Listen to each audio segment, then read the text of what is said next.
3rd Division. GR number 201414, April 18, 2018. Pedro Perez Petitioner, versus People of the Philippines, Respondent. Decision. Leonen, J. Inserting a finger in a 12-year-old girl's vagina and mashing her breasts are not only acts of lasciviousness but also amount to child abuse punished under Republic Act No. 7610. This is a petition for review on Certiorari 1, under Rule 45 of the 1997 Rules of Civil Procedure, framed at the September 30, 2011 Decision 2, and April 10, 2012 Resolution 3, of the Court of Appeals in CAGR number 33290 be reversed and set aside. 4. The Court of Appeals affirmed the March 8, 2010 Judgment 5, of the Regional Trial Court, which found Pedro Perez guilty beyond reasonable doubt of violation of Section SB of Republic Act No. 7610. On March 29, 1999, an information was filed against Perez, charging him with violation of Section SB of Republic Act No. 7610 or the Special Protection of Children Against Child Abuse, Exploitation and Discrimination Act, 6. On or about the 7th day of November 1998, in Quezon City, Philippines, the said accused, with lewd design, did, then and there willfully, unlawfully, feloniously commit an act of sexual abuse upon the person of, AAA, a minor, 12 years of age, by then and there inserting his finger, into, her private organ while mashing her breast against her will and without her consent, which act debases, degrades or demeans the intrinsic worth and dignity of complainant as a human being, to the damage and prejudice of the said offended party. Contrary to law. 7. Perez pleaded not guilty during arraignment. 8. Pre-trial was held, wherein the prosecution and the defense stipulated the following. That at the time of the commission of the crime, the minor, the victim in this case was only 12 years of age, and that the accused was residing at that time at No. 4, Pangasinan Street, Las Vaminda Street, Burji, Butasan Hills, Quezon City. 9. Thereafter, trial on the merits ensued. 10. The prosecution presented AAA, 11, SPO 4 Mila Belones, SPO 4 Belones, and Dr. Winston Tan, Dr. Tan, as its witnesses. 12. AAA testified that she met Perez for the first time on November 6, 1998 when she attended her cousin BBB's birthday party. The next day, November 7, 1998, she saw Perez again when she visited her friend CCC at her house. Aside from her, Perez, and CCC, their other companions inside the house were BBB, DDD, and DE. 13. AAA recalled that she was wearing a sleeveless blouse, a skirt, and cycling shorts under her skirt that day. 14. AAA narrated that she went to the kitchen to drink water. 15. She saw Perez following her. 16. After drinking, Perez kissed her on the nape and simultaneously told her to keep silent. 17. Then, Perez slid his finger in her vagina while mashing her breasts. AAA stated that it was painful when Perez inserted his finger. She attempted to remove his hands but he forced himself. Because she was very afraid, she failed to fight back. Perez succeeded in his sexual advances, which lasted for around 10 seconds. He then told her not to tell anybody about what happened. 18. AAA later narrated what happened to her other cousin FFF, who disclosed the incident to A's parents. Her parents reported the incident to the barangay officials, who eventually referred the matter to the police for investigation. 19. SPO 4 Belones testified that she was the women's desk officer who interviewed AAA. At first, AAA hesitated to answer the questions but eventually disclosed what happened. SPO 4 Belones observed that AAA almost cried when she narrated that Perez inserted his finger into her vagina. After the interview, she prepared A's statement and thereafter filed the case. She also recommended AAA to undergo further medical examination. 20. Dr. Tan testified that he was a medico-legal officer of the Philippine National Police Crime Laboratory in Camp Crame, Quezon City. 21. He examined AAA and stated in his medico-legal report that there were signs of physical abuse, particularly, deep-healed laceration at 3 o'clock on the hymen of AAA, and ecchymosis in the right mammary region. 22. He noted that the laceration was consistent with AAA's allegation of sexual abuse and that the ecchymosis or bruising matched with the date of the alleged incident. 23. However, he also testified that the injuries can likewise be inflicted in a consensual relationship. 24.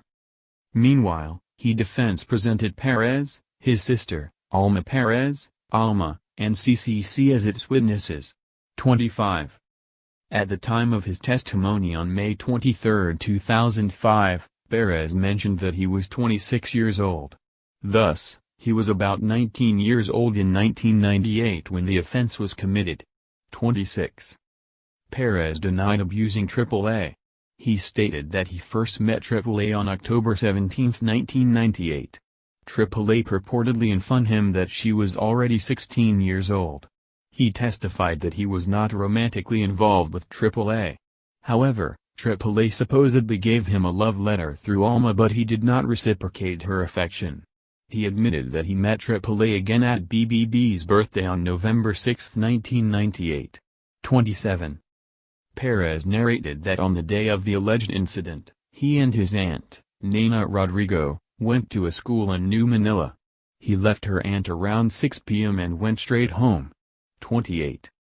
Perez added that on November 11, 1998, AAA filed a complaint against him for slander before the barangay. They were able to settle the matter, and their agreement was put in writing. 29. Alma testified that she noticed that AAA liked her brother Perez. She was also surprised when AAA gave her a love letter for her brother. She stated that AAA went to their place frequently and that she talked to her at BBB's party. 30. CCC testified that she, AAA, and BBB were together on the day of the alleged incident. However, she swore that she did not see Perez enter her house. She also did not see anything unusual with AAA that day. She claimed that they just slept for 5 hours the whole time they were together.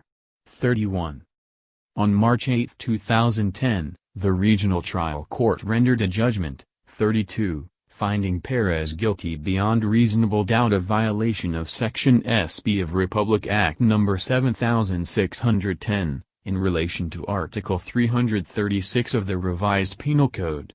33. It held that the prosecution was able to establish the presence of all elements of violation of Section SB. Perez likewise failed to provide proof of his alibi. 34. Lastly, it noted that the location as well as the presence of other persons are not a barometer that a rapist will be deterred in his lustful intentions to commit the crime of rape if and when his urgings call for it. 35. The dispositive portion of the trial court judgment provided. Wherefore, judgment is hereby rendered finding accused Pedro Perez guilty beyond reasonable doubt of violation of RA 7610, otherwise known as the Special Protection of Children Against Child Abuse, Exploitation and Discrimination Act in relation to Article 336 of the Revised Penal Code, as amended, and is sentenced to suffer an indeterminate penalty of 8 years and 1 day of prison mayor in its medium period as minimum to 14 years and 8 months of reclusion temporal in its minimum period as maximum. Accused Pedro Perez is likewise ordered to pay 50,000 pesos, P50,000.00, as moral damages and 25,000 pesos, P25,000.00, as exemplary damages plus costs of suit. So ordered. 36. Emphasis in the original. Perez filed an appeal 37, before the Court of Appeals. 38. On September 30, 2011, the Court of Appeals promulgated a decision, 39, dismissing the appeal and affirming the trial court's judgment. 40. The dispositive portion of this decision provided. Wherefore, premises considered, The instant appeal is hereby dismissed. Accordingly, the assailed judgment of the Regional Trial Court of Quezon City, RTC, Branch 94, dated March 8, 2010 is affirmed in toto. So ordered. 41. Emphasis in the original.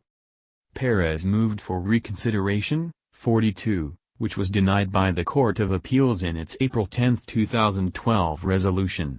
43. On May 30, 2012, Perez filed a petition for review 44, before this court. Respondent People of the Philippines, through the Office of the Solicitor General, filed its comment 45, on September 6, 2013. Meanwhile, petitioner filed a manifestation in motion, in lieu of reply 46, on September 30, 2013. On April 7, 2014, this court issued a resolution 47, giving due course to the petition. The parties subsequently submitted their respective memoranda. 48. In his pleadings, petitioner asserts that the situation created by AAA is improbable and not in line with common human experience, given her tight-fitting clothes at the time of the incident. Although not impenetrable, her attire was restricting and the time needed to consummate the alleged act was enough for her to ask for help from her companions. AAA likewise fails to mention how petitioner subdued her in spite of her resistance. Petitioner stresses that the alleged crime occurred in close proximity of other persons. It is then impossible that nobody noticed what was happening. 49. Petitioner points out that the medico-legal officer testified that there was a possibility that the injuries sustained by AAA were inflicted with her consent in a sexual relationship. 50. In addition to his denial of any romantic relationship with AAA, 51, he claims that the medico-legal report did not conclusively prove that he was responsible for A's vaginal laceration. 52. Finally, petitioner contends that assuming a crime was committed, it should only be acts of lasciviousness under Article 336 of the Revised Penal Code since the prosecution failed to prove beyond reasonable doubt the presence of the elements of child abuse. 53. Petitioner explains. Before an accused may be convicted of child abuse through lascivious conduct involving a minor below 12 years of age, the requisites for acts of lasciviousness under Article 336 of the Revised Penal Code must be met in addition to the requisites for sexual abuse under Section 5 of R.A. No. 7610. The elements of the offense aforementioned are as follows. 1. The accused commits the acts of sexual intercourse or lascivious conduct. 2. The said act is performed with a child exploited in prostitution or subjected to other sexual abuse. 3. The child, whether male or female, is below 18 years of age. 54. Emphasis in the original, citations omitted. Petitioner claims that the prosecution failed to allege the second element either in the complaint or in the information. According to petitioner, the prosecution must also prove that AAA was exploited in prostitution or subjected to other sexual abuse aside from being subjected to acts of lasciviousness since these are separate and distinct elements. 55. On the other hand, respondent avers that petitioner tried to challenge the credibility of the prosecution's witnesses when he raised the matter of the attire worn by AAA and when he questioned her reaction during the incident. However, respondent pointed out that the trial court already found its witnesses credible. Hence, the trial court's findings should be given great weight considering that it did not commit any misappreciation of facts. 56. Respondent maintains that A's garment, no matter how tight-fitting as petitioner claims, is not unpierceable and petitioner could have easily slid his hand inside it. A's inaction is also understandable since she was only 12 years old when the incident happened and fear already overcame her when petitioner threatened her not to speak or shout. 57. In addition, the medico-legal report verifies A's claim that she was sexually assaulted. This report and Dr. Tan's testimony corroborate A's allegation that it was petitioner who committed the crime. 58. Respondent also counters that petitioner failed to timely question the nature of his indictment since he only raised it for the first time on appeal. Moreover, the allegations contained in the information sufficiently support a conviction for child abuse under Section 5B of Republic Act No. 7610 in relation to Article 336 of the Revised Penal Code. 59. There are two issues for this court's resolution. First, whether the evidence sufficiently establishes A's narrative, and second, whether all the elements charged in the information are sufficiently proven beyond reasonable doubt. Petitioner advances the seeming impossibility of A's allegation of child abuse considering A's outfit that day, her inaction during and after the commission of the alleged act, and the presence of other persons in the house where it happened. Petitioner's contention has no merit. This court cannot accept this reasoning of petitioner, as correctly found by the Court of Appeals. This type of reasoning borders on the preposterous in that the accused literally made it sound like the victim's cycling shorts were made of impenetrable steel like a chastity belt. Or he is trying to portray himself as a hapless human being with wispy cotton forearms such that the act of lifting a child's blouse or adjusting her undergarment's waistband, to accommodate his hand, pose a serious physical challenge that a man of his age and build cannot hope to accomplish. This, at all, does not run afoul with her one experience as the accused so conveniently puts it. On the contrary, this particular act of indecency is easily attainable given the disparity in his strength and that of the child's, the unique access by which the accused succeeded in his dastardly act and, for good measure, the customary ascendancy that adults have over children. As so clearly described by the victim, the manner by which the accused committed lasciviousness against her is not far removed from the other victims of acts of lasciviousness before her. She stated that the accused sneaked in after her when she walked toward the kitchen to fetch herself a glass of water. There, hidden from everyone else, the living room and the kitchen were separated by a room. The accused took advantage of the situation by inserting his fingers from behind her and fumbled her breast that visibly resulted in a bruise. Young as she is, she struggled as best as she could to remove herself from his grip, but the accused warned her not to scream or shout for help. For a child of tender, sick age, such a stern warning from a fully grown man was enough to kill off whatever courage she might have had to scream for the others for assistance. 60. In Awaz v. People, 61, the 10-year-old victim likewise failed to shout for help when the accused touched her vagina. 62. This court held that here is no standard behavior for a victim of a crime against chastity. 63. Moreover, behavioral psychology teaches that people react to similar situations dissimilarly. 64. In People v. Lamak, 65, the accused sexually abused the victim since she was 8 years old until she was 14 years old. 66. The accused inserted either his penis or his finger in the victim's vagina in more than 10 instances. 67. The victim also failed to cry for help. 68. This court held neither the failure of AAA to struggle nor at least offer resistance during the rape incidents would tarnish her credibility. Physical resistance need not be established when intimidation is brought to bear on the victim and the latter submits herself out of fear. As has been held, the failure to shout or offer tenuous resistance does not make voluntary the victim's submission to the criminal acts of the accused. Rape is subjective and not everyone responds in the same way to an attack by a sexual fiend. Although an older person may have shouted for help under similar circumstances, a young victim such as AAA is easily overcome by fear and may not be able to cry for help. We have consistently ruled that no standard form of behavior can be anticipated of a rape victim following her defilement, particularly a child who could not be expected to fully comprehend the ways of an adult. People react differently to emotional stress and rape victims are no different from them. 69. Citations omitted. People v. Barsla 70, further elucidated the reaction of a minor when something extremely and unexpectedly dreadful happens to him or her.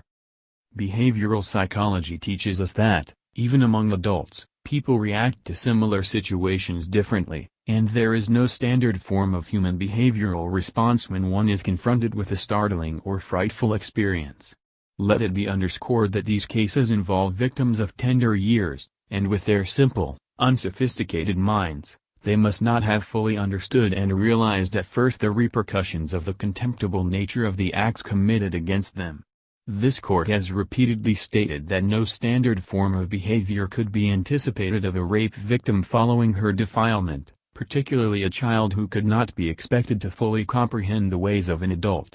71. Citations omitted. It is also not impossible for petitioner to commit the crime even if there were other people nearby.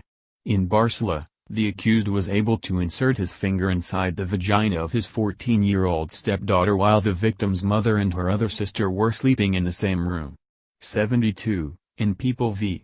Divina Gracia, Sr., 73, the accused inserted his finger in the vagina of his 8-year-old daughter and raped her afterwards while his 9-year-old daughter was lying beside her. 74. In People v. Gideon, 75, the accused inserted his finger into the vagina of his 12-year-old daughter who was then sleeping on the upper portion of a double-deck bed while his other daughter was on the lower portion. 76. This court cannot emphasize enough that lust is no respecter of time and place. 77. Thus, rape can be committed even in places where people congregate, in parks, along the roadside, within school premises and even inside a house where there are other occupants or where other members of the family are also sleeping. 78. Furthermore, the victim in this case was able to positively identify her assailant. She made a clear and categorical statement that petitioner was the person who committed the crime against her. Aside from petitioner's denial, he failed to present his aunt as a witness or other documentary evidence to corroborate his alibi that he went to a school on the day of the incident. In light of A's positive declaration, petitioner's unsubstantiated defense must fail following the doctrine that positive identification prevails over denial and alibi. 79. In People v. Anorla, 80, this court had occasion to correct a generalization of all women, which amounted to a stereotype. Thus, more often than not, where the alleged victim survives to tell her story of sexual depredation, rape cases are solely decided based on the credibility of the testimony of the private complainant.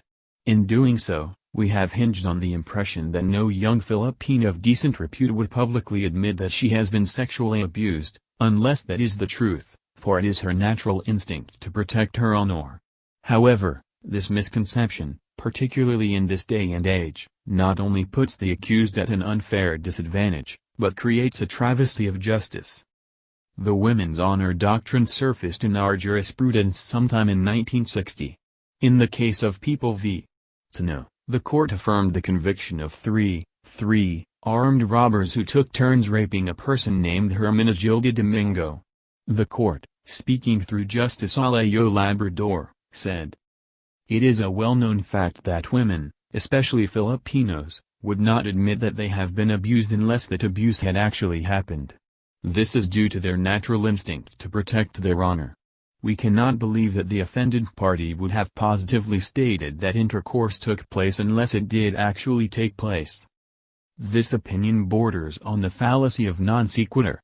And while the factual setting back then would have been appropriate to say it is natural for a woman to be reluctant in disclosing a sexual assault, today, we simply cannot be stuck to the Maria Clara stereotype of a demure and reserved Filipino woman. We should stay away from such mindset and accept the realities of a woman's dynamic role in society today, she who has over the years transformed into a strong and confidently intelligent and beautiful person, willing to fight for her rights. 81. Emphasis in the original, citations omitted. This court then found the alleged victim's statement as less credible than the inferences from the other established evidence and proceeded to acquit the accused. This court in Amerla, however, did not go as far as denying the existence of patriarchal dominance in many social relationships. Courts must continue to be sensitive to the power relations that come clothed in gender roles. In many instances, It does take courage for girls or women to come forward and testify against the boys or men in their lives who, perhaps due to cultural roles, dominate them. Courts must continue to acknowledge that the dastardly illicit and lustful acts of men are often veiled in either the power of coercive threat or the inconvenience inherent in patriarchy as a culture. Even if it were true that AAA was infatuated with the accused, it did not justify the indignity done to her. At the tender age of 12, adolescents will nominally be misled by their hormones and mistake regard or adoration for love. The aggressive expression of infatuation from a 12-year-old girl is never an invitation for sexual indignities.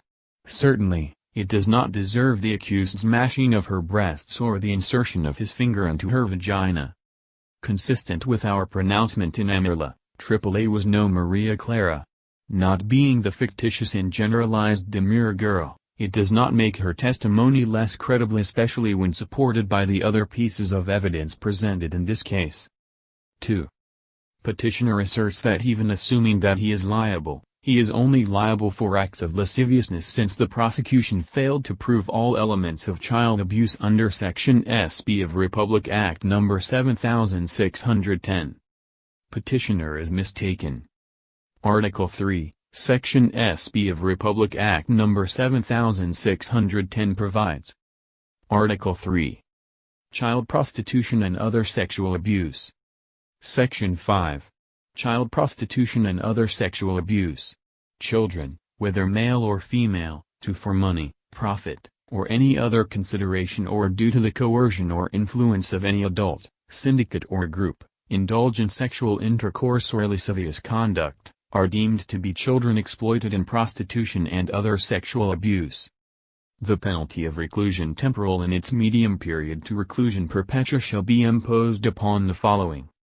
b. Those who commit the act of sexual intercourse or lascivious conduct with a child exploited in prostitution or subjected to other sexual abuse, provided that when the victim is under 12 years of age, the perpetrators shall be prosecuted under Article 335, Paragraph 3, for rape and Article 336 of Act No. 3815, as amended, the Revised Penal Code, for rape or lascivious conduct, as the case may be, provided that the penalty for lascivious conduct when the victim is under 12 years of age shall be reclusion temporal in its medium period, emphasis supplied.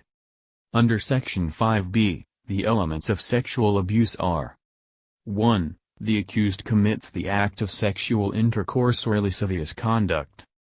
2. The said act is performed with a child exploited in prostitution or subjected to other sexual abuse, and 3. The child, whether male or female, is below 18 years of age. 82. The presence of the first and third elements is already established. Petitioner admits in the pretrial that AAA was only 12 years old at the commission of the crime. He also concedes that if ever he is liable only for acts of lasciviousness. However, petitioner claims that the second element is wanting. For petitioner, the prosecution must show that AAA was exploited in prostitution or subjected to other sexual abuse. A thorough review of the records reveals that the second element is present in this case. This court in People v. Villacampa 83, explained. The second element is that the act is performed with a child exploited in prostitution or subjected to other sexual abuse. To meet this element, the child victim must either be exploited in prostitution or subjected to other sexual abuse. In Quimville v. People, the court held that the fact that a child is under the coercion and influence of an adult is sufficient to satisfy this second element and will classify the child victim as one subjected to other sexual abuse. The court held. To the mind of the court, the allegations are sufficient to classify the victim as one exploited in prostitution or subject to other sexual abuse. This is anchored on the very definition of the phrase in Sec. 5 of RA 7610, which encompasses children who indulge in sexual intercourse or lascivious conduct, a. for money, profit, or any other consideration, or b. under the coercion or influence of any adult, syndicate or group. Correlatively, Sec. Essay of Raw 7610 punishes acts pertaining to or connected with child prostitution wherein the child is abused primarily for profit. On the other hand, paragraph B punishes sexual intercourse or lascivious conduct committed on a child subjected to other sexual abuse. It covers not only a situation where a child is abused for profit but also one in which a child, through coercion, intimidation or influence, engages in sexual intercourse or lascivious conduct. Hence, the law punishes not only child prostitution but also other forms of sexual abuse against children. 84. Emphasis supplied, citations omitted. In Ricalde v. People, 85, this court clarified. The first paragraph of Article 3, Section 5 of Republic Act No. 7610 clearly provides that children, who, due to the coercion, of any adult, indulge in sexual intercourse, are deemed to be children exploited in prostitution and other sexual abuse. The label children exploited in other sexual abuse inheres in a child who has been the subject of coercion and sexual intercourse. Thus, paragraph B refers to a specification only as to who is liable and the penalty to be imposed. The person who engages in sexual intercourse with a child already coerced is liable. 86, underscoring in the original. By analogy with the ruling in Ricalde, children who are likewise coerced in lascivious conduct are deemed to be children exploited in prostitution and other sexual abuse. When petitioner inserted his finger into the vagina of AAA, a minor, with the use of threat and coercion, he is already liable for sexual abuse. 3. This court affirms the finding of guilt beyond reasonable doubt of petitioner for the charge of child abuse under Section 5B of Republic Act No. 7610. However, this court modifies the penalty imposed by the trial court, as affirmed by the Court of Appeals. Under Section 5B, the penalty for lascivious conduct when the victim is under 12 years of age shall be reclusion temporal in its medium period. Reclusion temporal in its medium period is 14 years, 8 months, and 1 day to 17 years and 4 months. In People v. Pusing, 87, this court imposed the indeterminate penalty of 14 years, 8 months, and 1 day of reclusion temporal as minimum, to 17 years and 4 months of reclusion temporal as maximum for the criminal case of child abuse. 88. This court also awarded P50,000.00 as civil indemnity, P50,000.00 as moral damages, and P30,000.00 as exemplary damages. 89. Additionally, interest at the legal rate of 6% per annum was imposed on all damages awarded, from the date of finality of the judgment until fully paid. 90. Wherefore, this court adopts the findings of fact and conclusions of law of the Court of Appeals September 30, 2011, a decision in CAGRCR number 33290, with modification as follows. Wherefore, judgment is hereby rendered finding accused Pedro Perez guilty beyond reasonable doubt of violation of RA 7610, otherwise known as the Special Protection of Children Against Child Abuse, Exploitation and Discrimination Act in relation to Article 336 of the Revised Penal Code, as amended, and is sentenced to suffer an indeterminate penalty of 14 years, 8 months, and 1 day of reclusion temporal as minimum to 17 years and 4 months of reclusion temporal as maximum. Accused Pedro Perez is likewise ordered to pay 50,000 pesos, P50,000.00, as civil indemnity, 50,000 pesos, P50,000.00, as moral damages, and 30,000 pesos, P30,000.00, as exemplary damages plus costs of suit. All awards for damages shall earn interest at the legal rate of 6% per annum from the date of finality of this judgment until fully paid. So ordered.